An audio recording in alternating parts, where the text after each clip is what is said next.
that's what you'll attract. That's what you'll see. It's because it's the lens you're looking at it through, right? It's like a prescription. If that's your prescription and that's how you see everything in life, that's how you're going to see everything. But if you choose to change your perspective, if you get a new prescription, then all of a sudden you're like, oh my gosh, this house that we have right now is huge. Or like, oh my gosh, this car is really nice when I actually clean it. Like it's completely it's freeing for a lot of people. And I think that that's the part where I feel so passionate. Welcome back to the You Need a Counselor podcast. This is a show presented by Heart and Solutions Counseling Agency. We release new episodes every Sunday at 5 p.m. Central and encourage you to batch up that laundry, put away the dishes, plan for the week ahead, or do any other task that might seem daunting while you give our show a listen.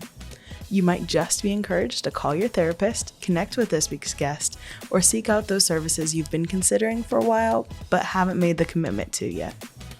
If you are in the state of Iowa and are in need of mental or behavioral health counseling, give us a call at 1-800-531-4236. Enjoy the show. Hello, welcome back to the You Need a Counselor podcast. My name is Dr. Julie Johnson. I'm the president and founder here at Heart and Solutions, Mental Health and Behavioral Health Counseling in Iowa. And I'm Chrissa Hunt. I am our vice president in charge of the behavioral health department. And this is our podcast, You Need a Counselor. So we are designed for people curious about counseling, but have barriers keeping them from experiencing the benefits of counseling. Our mission is to share stories about counseling, good, bad, and indifferent, and spread the message that everyone can benefit from mental health and behavioral health counseling services. Our guest today is Brieanna Lightfoot Smith. She is a productivity coach. She is a business coach. She works primarily with women to help, for all of us women, to help figure out the need for delegation and then utilize skills that help us to delegate. So often, I think as humans, we have a tendency to take on more than we can actually do and more than we can actually process. And it becomes, I think, in our culture, a merit when we're too busy or when we have too much going on or we have so many plates spinning in the air. And so Brieanna really helps those of us in business to be able to have that purposeful business, have that peaceful home, and allow those to exist at the same time through delegation. So welcome, Brieanna. Thanks for being here. Thank you so much for having me. So what led you into your current coaching position in wanting to help business leaders with delegation? Like many business owners, I fell into entrepreneurship. It was never really something I kind of forged out as a path. I just knew I wanted something with flexibility. I knew that I wanted something that I felt like tapped into my variety of skill sets. And I had an aunt who reached out to me after I graduated from college and was like, hey, I know you have a background in magazine design. What would your thoughts be around creating a magazine for us that we could send out to parents, because she has a foster care agency. And I was like, oh, I would absolutely love that. It gave me the opportunity to focus on storytelling, which is the reason why that I got into journalism. And then it worked well, and I was like, well, let's see if we could do that again. And I got another client, but that's the only job I ever was fired from. That client released me, and they were like, you don't really know how to speak like our brand. And it was a candle brand, and I was like, I don't even know what that means. Because like I said, I was fresh out of college at that point. But I built up my business over time, and I had my business about 3 years before becoming a mom. And motherhood is really what pushed me into the productivity side, because I just realized, like, when we have children, it's not like our responsibilities decrease, obviously, right? Like, it increases, and it's not like your plate gets any bigger. You just have more on it. And so I had to get to a place where I was managing what was on my plate better. I had a really scary experience in 2017 where I passed out in my car. I was 7 months pregnant with our oldest son, passed out in my car, was out with a friend, thankfully. And I just was like, you mind if I sit my seat back for a little bit? She was like, yeah, that's fine. And then the next thing I know, I look out the window and my husband's like looking back at me and I'm like, okay, you were not there. So what just happened? And in reflection, I was just doing too much in that season. I think there was a part of me that was afraid of motherhood and afraid that that was going to eclipse my identity. And so, in an effort to keep hold of the business that I had worked so hard to build, right, and keep hold of my identity outside of a mom, I just was doing too many things. And I had to make a shift after that experience. So what can people expect from your coaching if people are interested? Like, what are the steps to get started with your coaching, and what does like a first coaching session look like? That's a great question.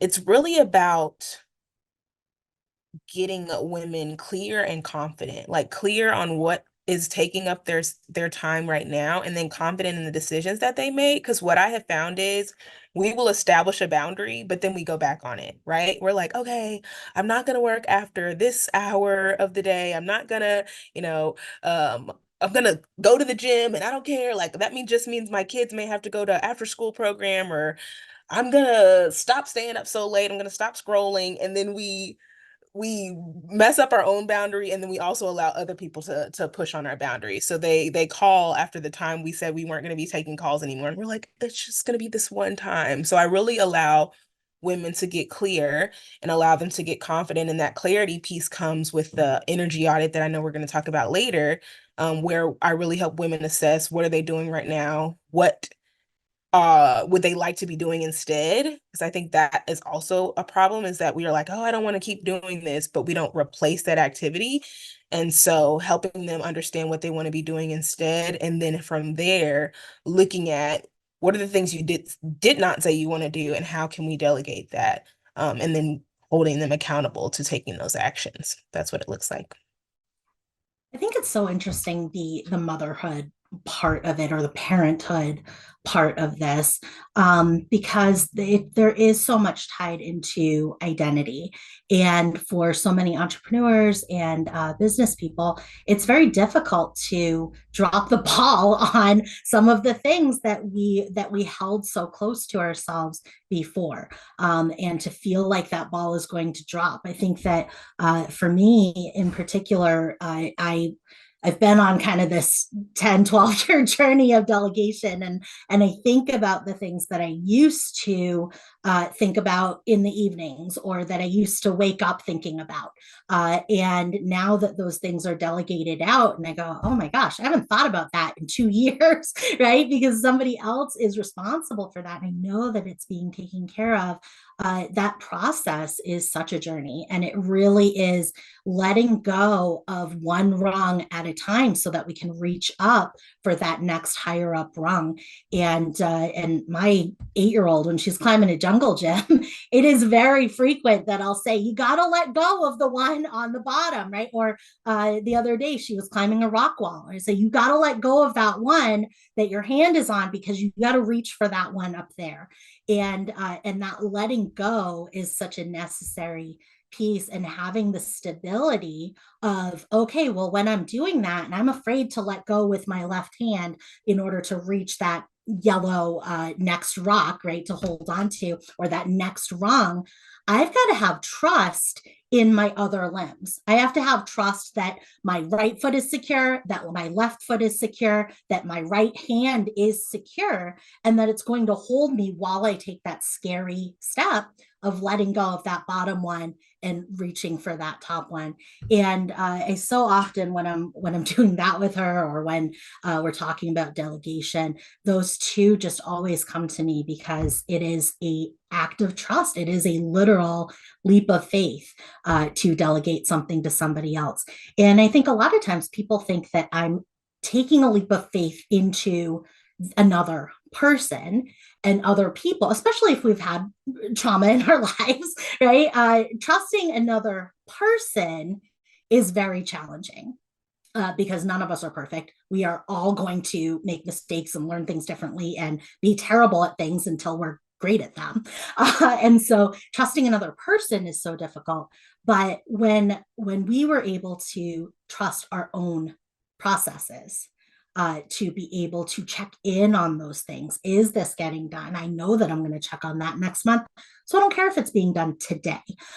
When we're able to trust our own processes, then that's really when we're able to let go of that bottom rung and reach up for that top one. And so I loved what you said about that purposeful business and then that peaceful home. Can you tell us more about how without the skill and the practice of delegating, how that can really disrupt the peace within our homes? Yes, I think we start to become resentful when we're not delegating a lot, right? We're like, nobody's helping me, but we haven't actually asked for the help. Or we asked once and maybe we didn't give enough follow-up instructions, or we asked, but then we still did it ourselves, right? Again, in forging on our own boundary, we said, hey, I'm not gonna clean up y'all's clothes anymore, right? I have three boys, ages 6, 5, and 3. So I'm like, if I'm like, oh, okay, I'm never gonna clean y'all's clothes anymore. You guys are responsible for your clothes. That's on you. But then I keep cleaning them up. They're like, well, if you're gonna do it, I'm just gonna let you do it, right? And so I think that that's where delegation ties into the peace that you feel, because I know that I've had those moments of just being like, oh my gosh, we have a household of 5.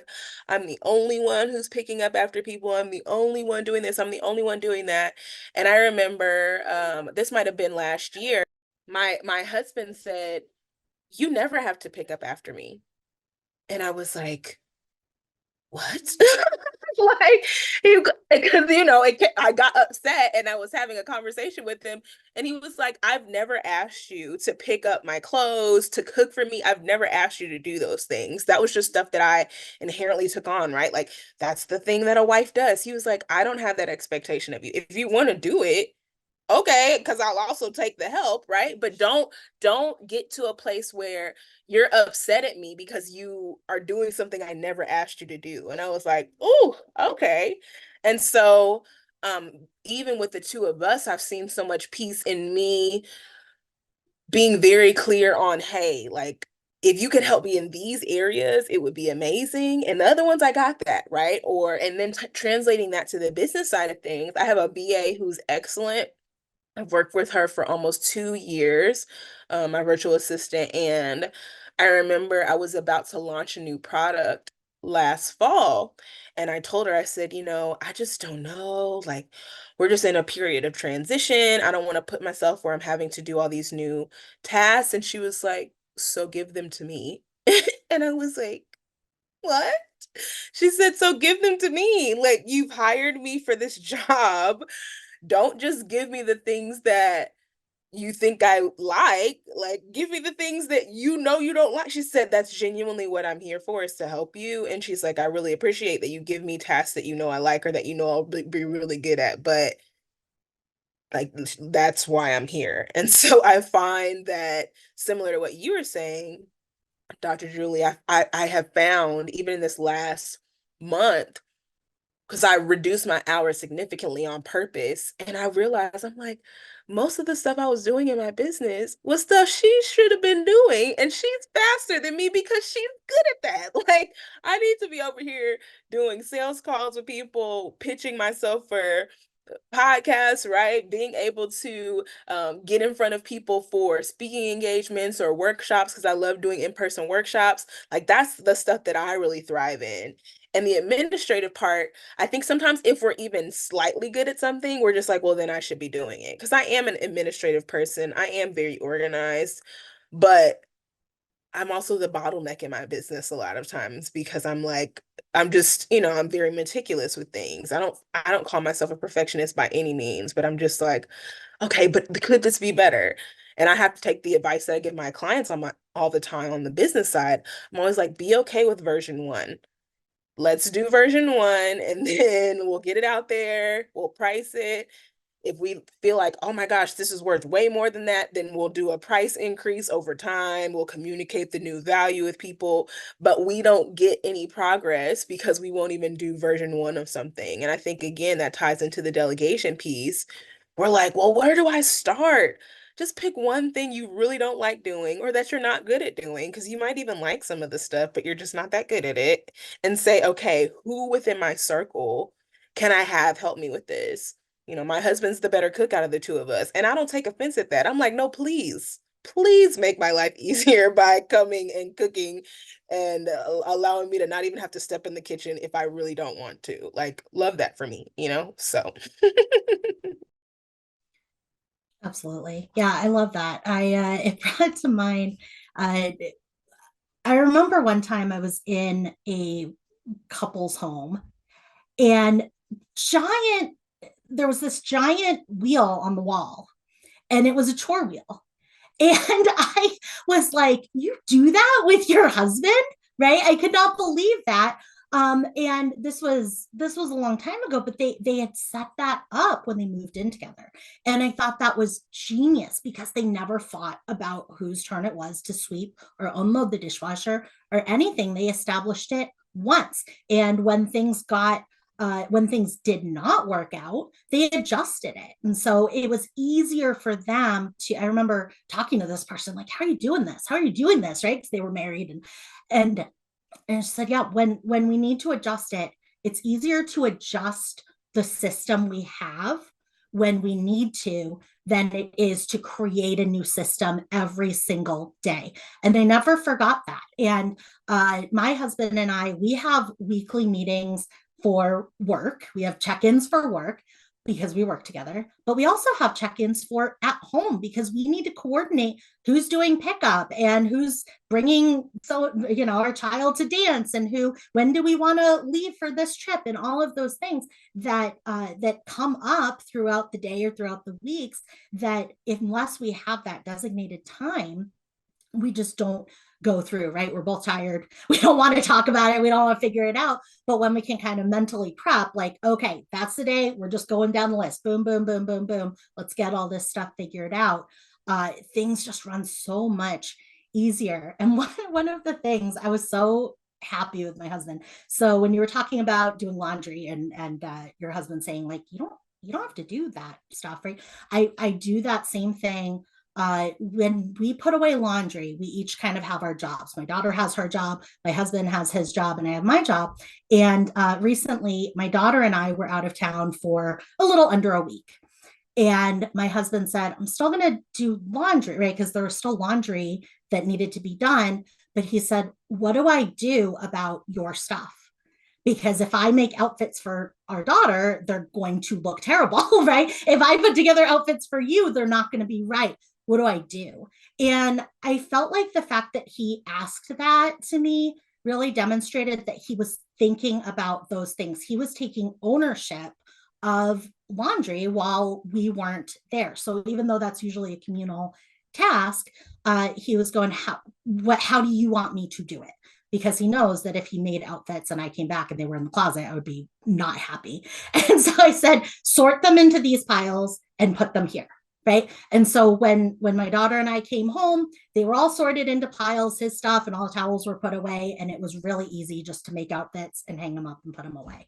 But I think that that's what it comes down to sometimes with, especially in a home, in a relationship, where it comes down to with that delegation of tasks, because it is the mental energy. It is the, planning it out. It's the, I'm responsible for this while you're gone. So now I'm going to ask you, right, what to do, as opposed to him saying, like, do you want me to do laundry while you're gone? Right. That would not be as, to me, that would not feel as balanced in terms of those tasks. So I was very pleased with that. And I think that those kinds of conversations probably wouldn't have happened 3 years ago, 4 years ago, especially not before our child was born, right? But because we had the routine of like, this is when we all do it, here's all of our jobs, it was easier to adjust that for us being gone versus trying to recreate that wheel every single time that laundry is dirty. So I love that about, without those conversations, a lot of us either are on one side of the spectrum where you have the tendency to take over all of it, or we're on the other side of the spectrum where we don't want to step on toes. And so we just don't do any of it. And those conversations are so helpful to be able to meet in the middle and delegate that stuff. out. So I love that. I also loved what you said about being okay with version A of a product. I think that's so important in delegation because, I try to go by the 80% rule. And the 80% rule is if I can give this to somebody else and they can do it 80% as good as I would do it, I'm going to let them do it. And I don't need it to be at 100%. If they can do 80%, they can do it. And so with that rule, and then being able to say, okay, I'm going to give a project. I'm just going to say, here's a thought. And that thought, sometimes Chrissa and the other vice presidents will be like, no, okay. But I'll be like, here's the thought, right?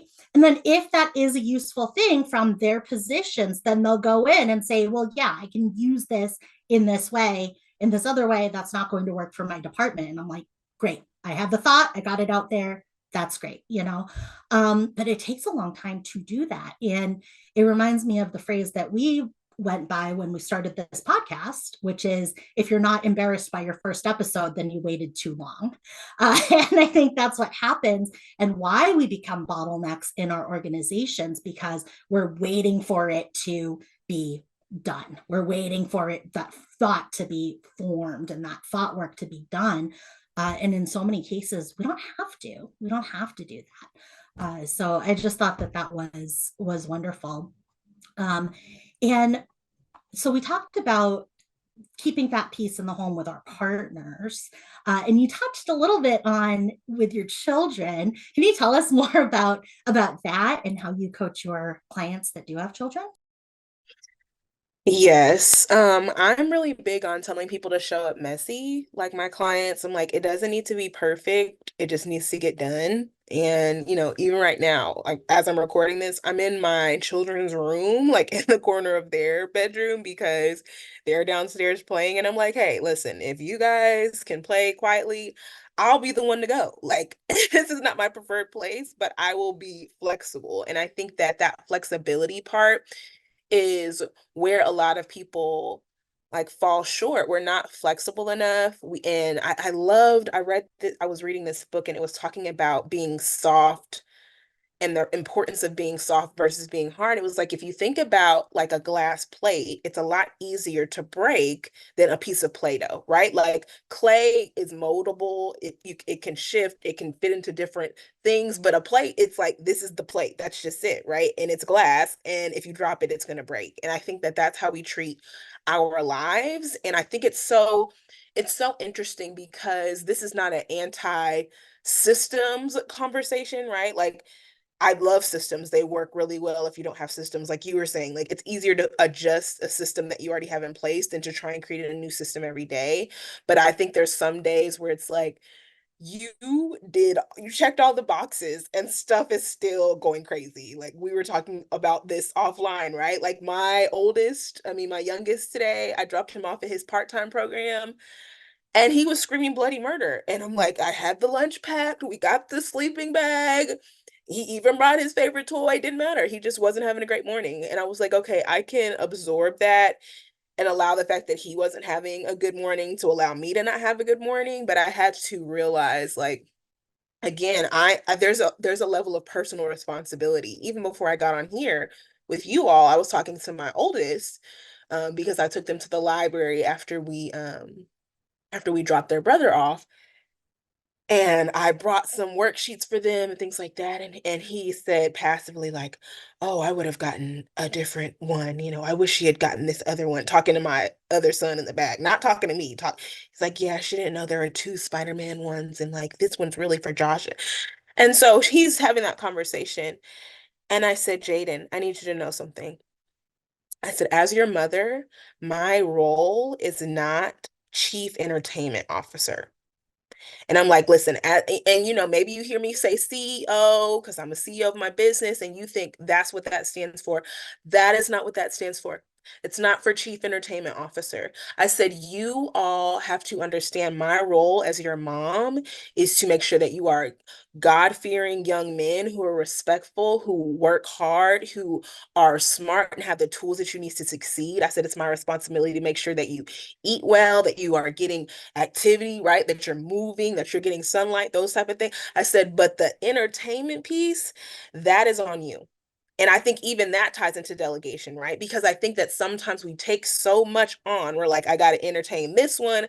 I got to make sure this one has this. And I had to fire myself from that role. Like, I am not trying to entertain you while also trying to keep you alive. Like, do we have fun? We have a great time. We will do random movie dates and we'll go to the park and play. But I'm like, if because we have so much fun, you thought that that was a part of my job description, I am so sorry that I misled you in that way. And let's review the actual job description that I have, right? And so I think that we have to be clear about the expectations that our children have for us, but I think even the expectations that we've set for ourselves, because in the same thing with what I was saying about my husband, how in my mind, a wife is cooking scratch meals, 3 times a day, and she's picking up her husband's socks all of the time, right? And she's like trying to navigate him to where the hamper is located and all these things. He's like, I don't need you to do that. I can figure that part out. And, one thing I had to learn with my husband is like he does stuff, he just doesn't move at the same pace that I do. And he's like, I will clean it if it needs to be done today, it's not going to be done today. But if you like by the end of the week, yeah, like he gets to a point where even he's tired of looking at certain things. And so I'm just really big with my children on communicating those things. And even at their young ages, I just want them to know and have that expectation because something else I talk to them about all the time as well is being present in the moment. I'm like, if you're always focused on what the next activity we're about to do is, what we're doing when we leave here, I said, you will constantly be on this rat race and you will look up and be like, man, I am not happy with my life. And it's because you're always looking to the next destination. And so my second son, he's always like, one thing at a time. 'Cause that's like our motto. One thing at a time. Just one thing. You can't take on the next day. You can't even take on the next hour. Like, what are we doing in this very moment? And again, I translate that in my personal life and in my business because if I'm focused on the next launch, then I'm not being present for this one, right? If I'm focused on the next client, then I'm not really showing up for the current clients that I have in the best way that I can because I'm like, how do I get more people into this, right? And even as my faith is so important to me and as a believer in Jesus Christ, I feel like it ties into stewardship. Like there's a scripture that says, he who is faithful over a few things will be ruler over many things. And if I'm always trying to get the next thing, I'm not doing well with what I have. Like if we're always like, oh man, if I could just get the bigger house. Meanwhile, we're not taking good care of the apartment. We're like, oh my gosh, I just need a new car. Meanwhile, when's the last time you took your car that you currently have through the car wash, right? Like it's just that personal accountability and responsibility to understand life is not about the next or the what you don't have right now. It's really about this present moment. And again, in the same way I was talking to Jaden about not being the chief entertainment officer, it's really about how you see it. If you see yourself as like, I have this really hard life and I can't seem to catch a break or like that's what you'll attract. That's what you'll see. It's because it's the lens you're looking at it through, right? It's like a prescription. If that's your prescription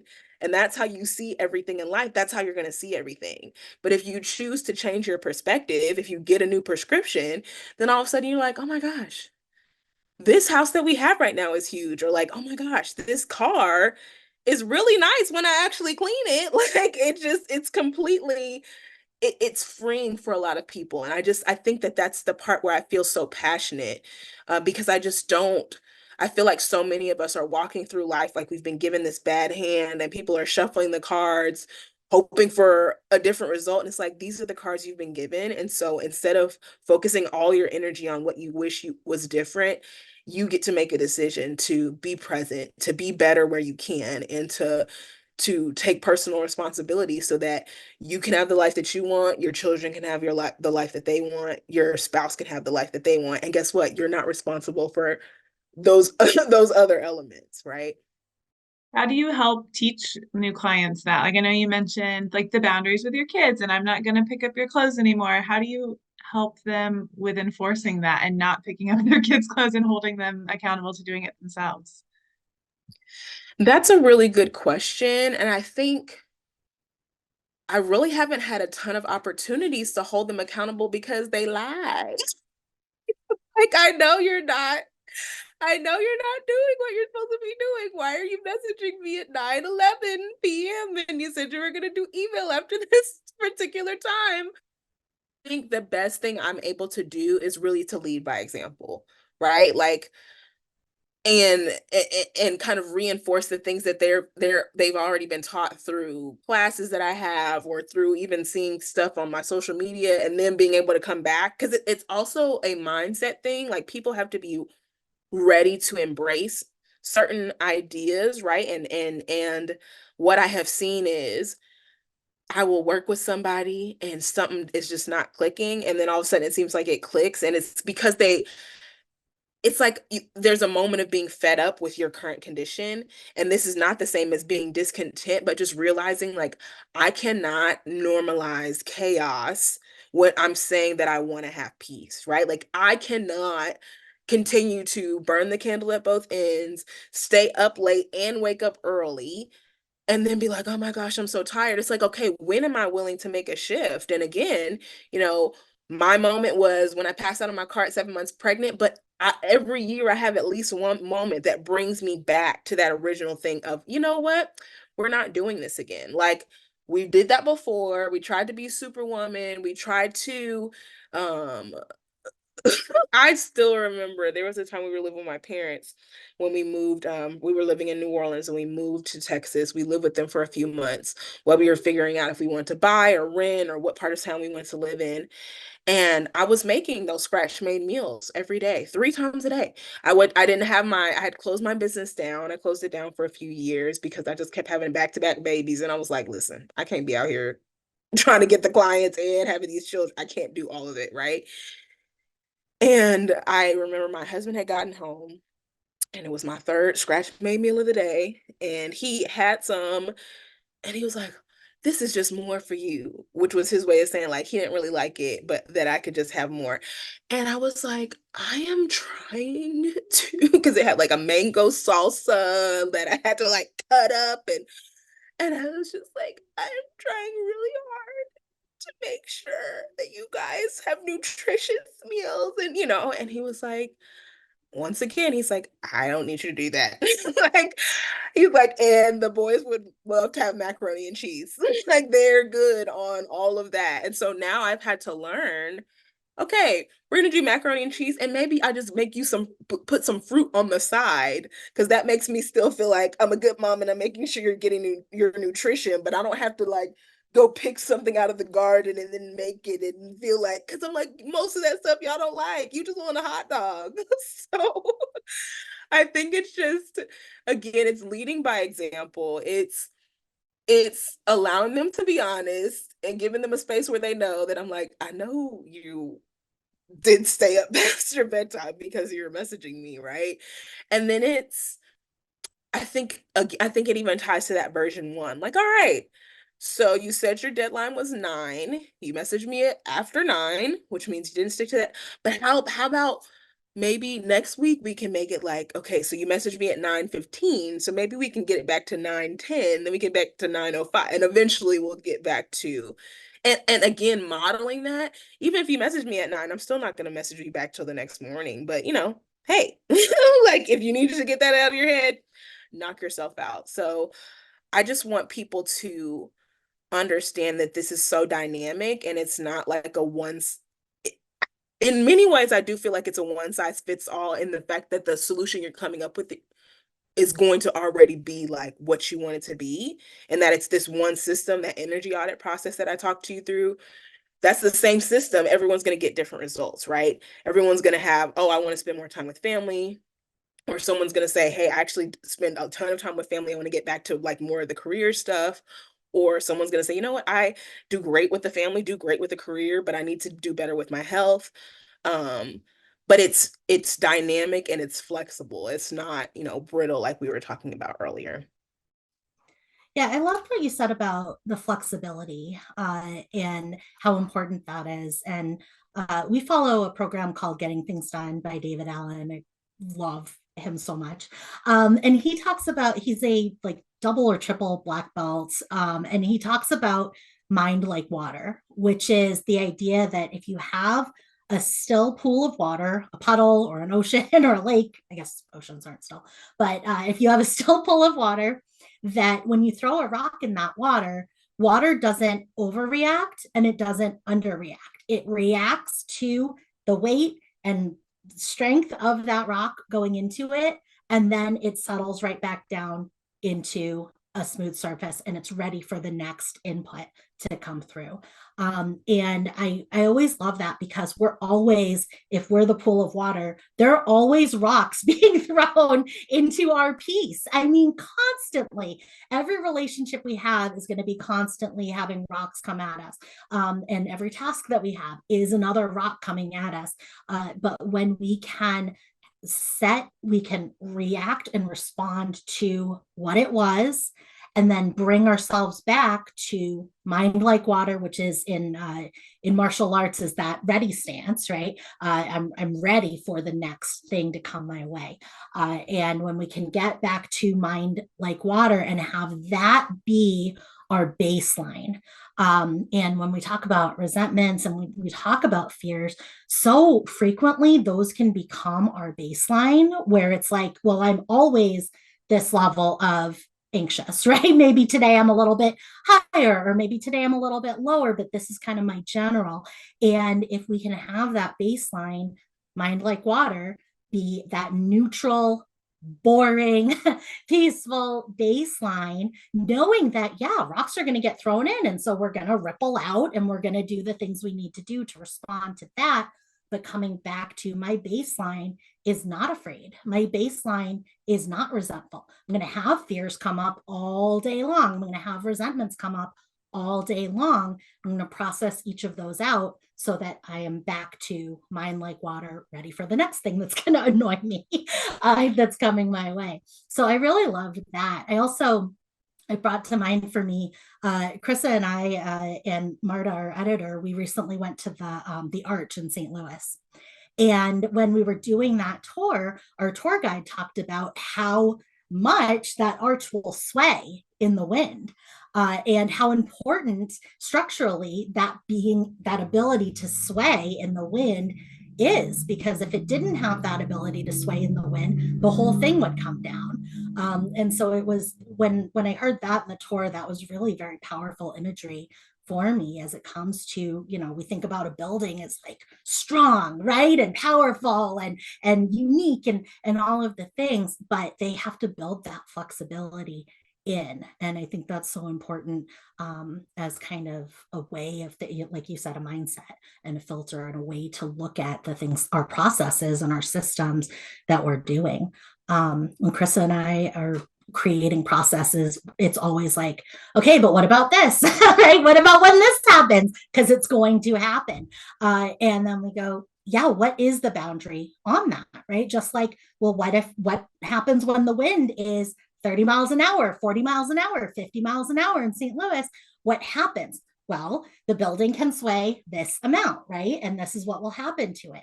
And the same thing with any of our processes. I think we get trapped when we go into a process without building in those contingencies. So, for me, I love the phrase, like, we put our finger on our nose and I can control everything behind my finger. And I cannot control anything in front of my finger. And so when I'm head to head with my 8-year-old and I want her to put her dirty clothes in the laundry hamper, right? I can't make her do that. I cannot do it. I can tell her 1,000 times. I literally cannot. And it's acknowledging that I cannot make her do that, but I can set what I will do. And so at the end of usually it's not every day, but I'll let her know, like, okay, your stuff is all over.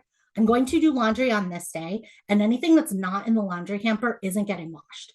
And so I'm okay with dirty clothes being all over her floor, if she doesn't mind not having the clothes she wants to wear, right?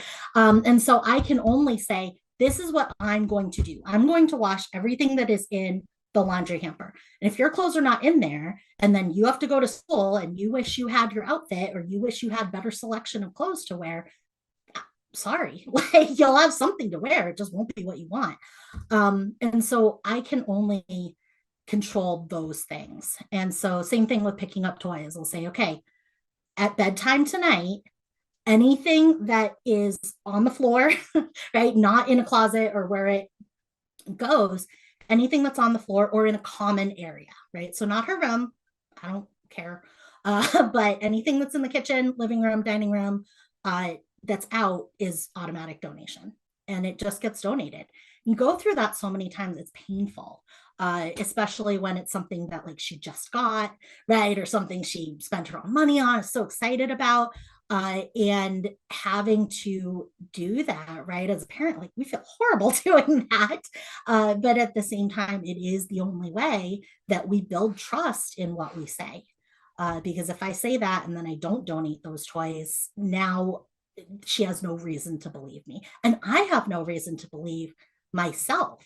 So the integrity piece of keeping promises to ourselves, keeping promises to other people, even when we do not want to, is very difficult. I think a lot of that comes down to identity as well, because we think, well, if I donate all of these toys of my daughter's, right, because she didn't put them away, and I told her, end of the day, this is what it is, and I donate that, a lot of the resistance that we'll experience comes down to our identity, right? Because we think, well, I'm a kind, nurturing mother who cares about her child, right? And cares about her autonomy and cares about, and so donating that can sometimes feel like it's at odds with who we think we are as a guardian or a caretaker.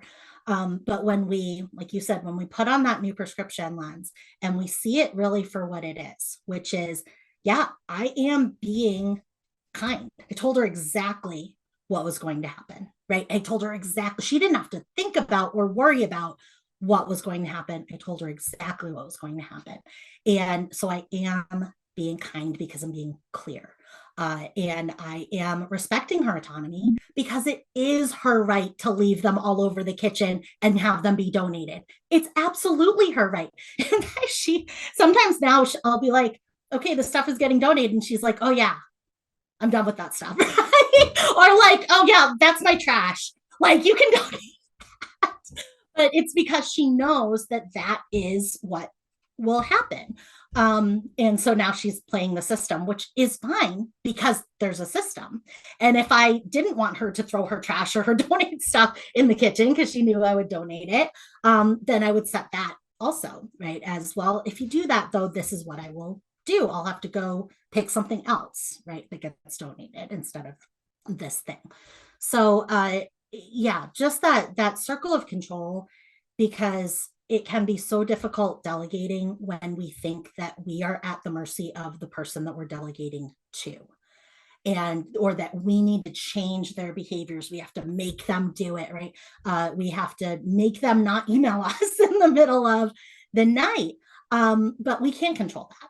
And like if Chrissa emails me at 1:30 in the I don't care because I'm not looking at that until 8 o'clock. And so being able to say, no, this is what I'm going to do. So be mad at me, I guess, if I don't respond at 2 o'clock in the morning, but I'm not going to. So plan accordingly, right? And then knowing that, oh yeah, they did that. I don't control that, and I don't need to because I know what I will do. My voicemail, my outgoing voicemail says, don't leave me a message. Text me here, email me here. Do not leave me a message. I will check these messages every Wednesday morning. And then people leave messages anyway. And then I don't call them back. I do not care. Do not care. And I'll call them back that Wednesday. And they're like, oh, I'm trying to get in touch with you. I'm like, okay.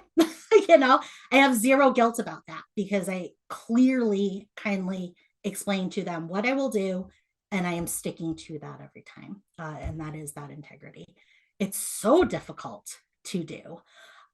Very, very difficult. So how did you learn how to do this? Because it sounds like you were coming from a place of like, I have so much on my plate. I can't let go of the identity that I've got where I'm doing all of these things for business.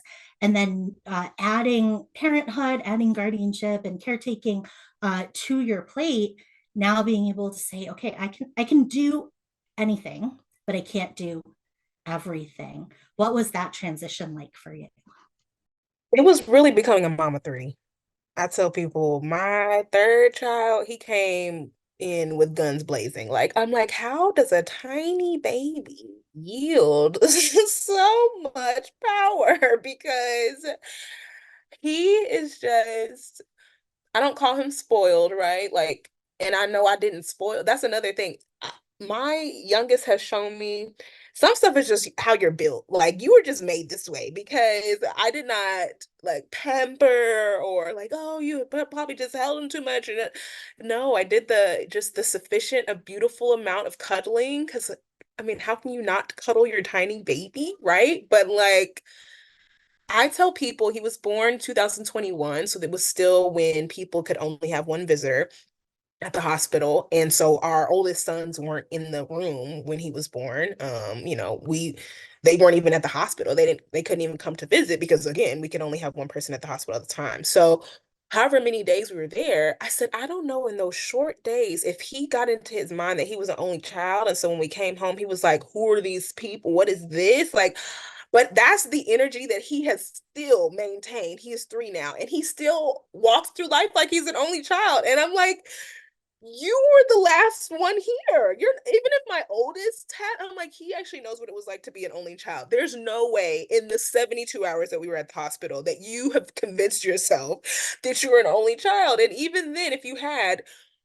research would show, right? Surveys would show that you are not an only child because look, these people have been here since you came home from the hospital. And so I think he showed me that in that one we my mother-in-law, my husband's mom, she came and stayed with us for a month after he was born. I had never had somebody stay with me for that long, and I would remember being nervous about it, and it was beautiful. Like she made our meals, she really took care of the older boys where I didn't even have to worry about them. She was like, hey, you get the baby, I got them. um and even in that, like she did things so different than I would have done them, but I was like, but are they getting done? Yes. But I'm like, oh, well, I would normally like to have them eat by this time. And she's having them eat at this time. And I'm like, are the kids saying anything about it? No. Okay, well, then that's just some kind of stuff you got to work through, right? My husband, same thing. I would cook for the boys and I put it in front of them.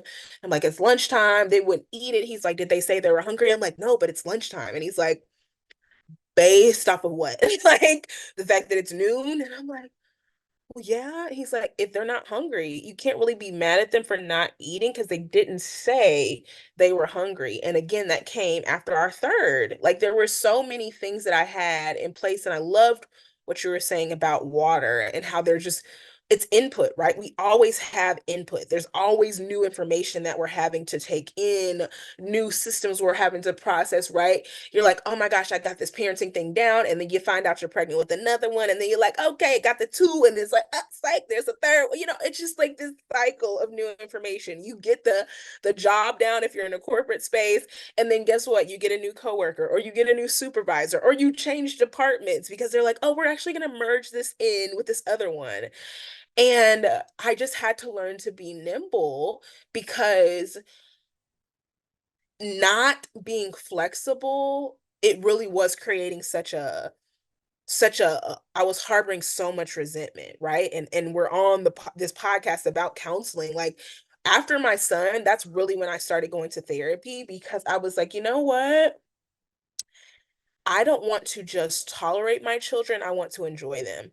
And I do, even though I understand, yes, my responsibility is to make sure that they are, well taken care of, that they're fed. I don't want that to be it. Like, hey, I clothed you today. You're welcome. You know what I mean? Like, I don't want that to be the relationship that we have. And I could just start feeling that building up where I was just like, I feel like I am fighting for my life emotionally every day. I feel like I am so angry and I don't really know fully what I'm angry about. I think that I feel so out of control because so much does look different than what I would want it to look like. And I just had to get to a place where I was like, okay, similar to what you said, you can't control all of that. So what can you control? You can control you. So I started, like I said, got in therapy, started working out more, started spending time with myself outside of my home, right? Like gave myself full permission to enjoy the things that I enjoyed before becoming a mother. So getting back into reading because I kept telling myself I don't have time to read, or I got these. It's not quiet around here. I just had to learn to read with noise around. Like I had to start going to bed and letting my husband, I'm like, if you want them to stay up later, that's fine. And not that he would want them to, but I'm like, you're not enforcing bedtime, and I'm not gonna be in here fighting this by myself. So I'm gonna go to bed. And even I knew we had made progress the day where my youngest was like, "Are you going to bed, mommy?" And I said, "I am." He's like, "Good night, mommy. Have good dreams." And I was like, "Okay, we're getting somewhere, right?" Like I had to separate myself from the I am going to be everything to my children like mindset, because I think there was a season, because I had closed my business down, where I was like, "Well, girl, what else are you gonna do? Like you're not running your business, so what is making you unavailable to be the full on, like, again, scratch made meals, coordinated outfit, da, da, da, da, da." And I was like, that's not who I necessarily want to be. For the person who, like, they thrive on that and their children's closets are color coordinated and like they've got the bento boxes for lunch and stuff, like whatever your gifting is, thrive in that, right? I know that for me, the biggest gift that I give my children is the character that I'm building up in them. And that has nothing to do with how many times a day I'm vacuuming. That has nothing to do with if their shirts are wrinkled sometimes, because they are. I'm like, listen, if I'm taking this, you having a wrinkled shirt, as a I'm not doing a good job, then again, it ties into what you were saying. How much of my identity am I putting in aesthetics? Because if you have the nicely pressed clothes, but you actually hate coming home because you feel like I'm always, get your clothes and like, I'm militant. I don't want to do that. I remember going to the library with the boys one time, and I was like, everybody get in the car, get your book. And I had to take a step back. I said, why are we doing this? Like, it's a trip to the library. It's what should be fun. This was a couple years ago. And I said, why are you doing that? And in my mind, I answered myself and I was like, because like I'm a stay-at-home mom. Like again, that was when I was still wearing the role of chief entertainment officer. Well, they need to do something. They need to be stimulated. Children's imaginations are so incredible. Like, and honestly, they have great gifts even in each other as siblings, because guess what? Hey, if I'm not doing it for you, you got two options outside of me. And then once your dad comes home, you got him as well, right? Abdicating that role was so freeing because I got to again enjoy my children again. And I don't know at what point I realized that I had taken that on, but whenever I had the eyes to see it, I quickly made a shift because I understood it wasn't going to be sustainable. And again, I understood that was never like on my vision board. Like I know that my children are a part of God's assignment for me. They are such blessings. They have helped me to develop my character. But I'm like, I also know that before my children were here, I had this passion for women and them understanding their identities in God and understanding their worth and their value apart from their activity or their platforms or the people that they're connected to. And so I'm like, if that is what I'm passionate about, how could I continue to live my life in such a way where I am acting like my value is only as high as the level to which I'm willing to exhaust myself for my kids just for them to say, oh, she's a good parent. Like, couldn't do it. Couldn't do it. Yeah, absolutely. Well, if you could give a suggestion then to somebody who's on the fence about either starting counseling or productivity, business coaching like you offer, what suggestion might you give them? Just start. I mean, the worst that can happen is nothing. Like that's the worst is literally nothing, because you're in the same boat that you were in before, and something that I tell people when they're considering working with me, and it's not a knock, but I'm like, if you could have done what you're trying to do, you would have done it by now. You know what I mean? Like, I just feel like there gets to be that's the reason why people hire dietitians, or they hire a tutor, or they hire, a housekeeper, because they're like, you know what? I've tried every way that I can to make this happen and it's not happening. And so if you feel like you've read all the self-help books and you're listening to all the podcasts and you're trying the mindful meditation, you're like, I still can't seem to get a grip, you might want to try counseling, because it can help me make that adjustment. And the same thing with the productivity. If you've got all the planners, but you don't actually write in any of them, if you are always late to stuff because you keep double booking yourself, well, then you might need to hire someone to help you get systems in place that you can actually follow on a consistent basis. Because something that a woman I'm connected to says that I love, she said, it does not have to be deep, but it does have to be deliberate. And I think the mindset that everything has to be really hard keeps us from thriving, because when things are hard, we're just like, okay, well, this is just my portion. Like, I just have that, like, that's just what it is. Life is just hard. And I'm like, no, I don't come into agreement with that.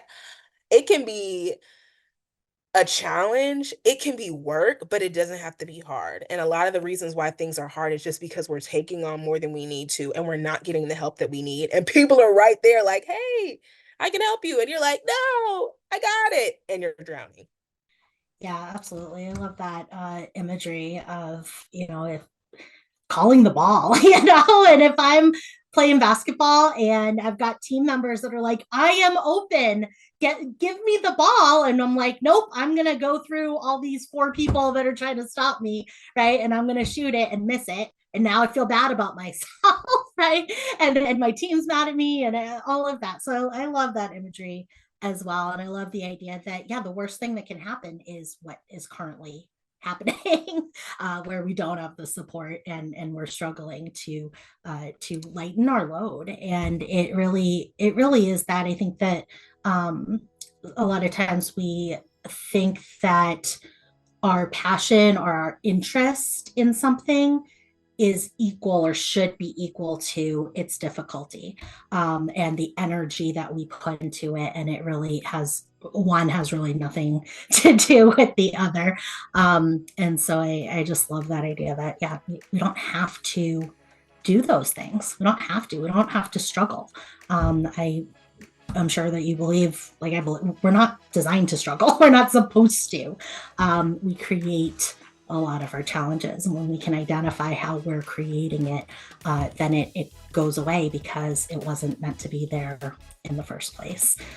So wonderful to have you here, Brieanna. We would love to have you back again, because I feel like there's so much more that we could talk with you about.